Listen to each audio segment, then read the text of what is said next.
Hi friends, ఈరోజు అయితే మేము వైరింగ్ చేస్తున్నాం.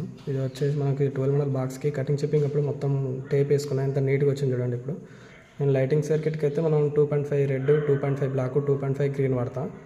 ఈ 1 స్క్వేర్ ఉన్నాయి కదా, 1 స్క్వేర్ రెడ్లో వచ్చేసి ఓన్లీ మనకు లైటింగ్కే వాడతాను నేను. ఈ 1 స్క్వేర్ ఎల్లో ఉంది కదా, 1 స్క్వేర్ ఎల్లో అయితే నేను ఫ్యాన్ ఆఫ్కి గుర్తుగా వేసుకున్నాను. ఈ 1 స్క్వేర్ బ్లాక్లో వచ్చేసి లైట్, దీనికి ఫ్యాన్ ఆఫ్కి సపరేట్, లైట్లకు సపరేట్ వేసుకున్నాం.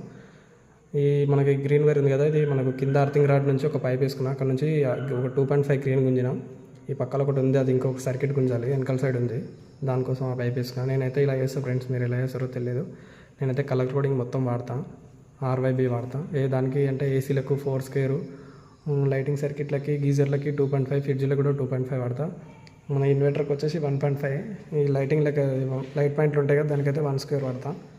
ఇంకా ఇన్కమింగ్ అయితే ఎక్కువ ఉంటేనేమో 6 స్క్వేర్, లేకపోతే 4 స్క్వేర్ వాడతా ఇన్కమింగ్కి. అది ఫ్రెండ్స్, ఇంకా నా వీడియో కానీ మీకు